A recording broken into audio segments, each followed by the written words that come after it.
Good morning সবাইকে। আজকে সকালবেলা মর্নিংটাই খুব আলাদা।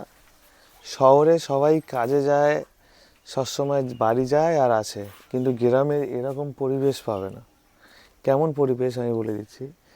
সামনে সুন্দর ফুল ফুটে আছে, দেখো কত শাক সবজি করা আছে, সুন্দর সুন্দর শাক সবজি।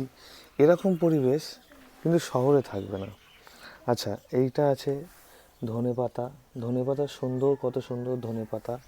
আচ্ছা, এইটা আছে লাল শাক, নতুন নতুন লাল শাক বসেছে, মানে এখান থেকে এটার মধ্যে লাল শাক আছে।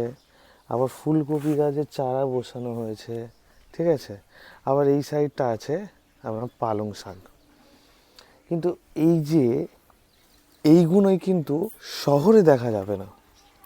সেই জন্যে মানুষরা যত দিনই শহরে কাজ করুক না কেন, লাস্টের জীবনে সবাই গ্রামে কাটাতে চায়।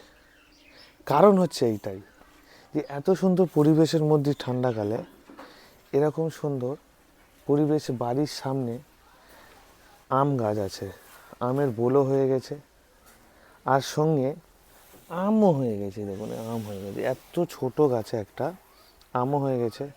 এখানে একটা বড় আম গাছ আছে, আর এখানে ধনে পাতা আছে, এই একটা আম গাছ আছে, সামনে তুলসী গাছ আছে, ঠিক আছে। আর এইটাই হচ্ছে আমাদের বাড়ি, আর সামনে বাড়ি, আর এখানে এইসব চাষ করা আছে। আর আমার মেয়ে আসছে, ঠিক আছে। তো কেমন লাগছে জায়গা? ভিডিওটা যদি ভালো থেকে থাকে আর এমনই যদি ভিডিও পছন্দ, তাহলে চ্যানেলটিকে সাবস্ক্রাইব আর লাইক করবে বন্ধুরা।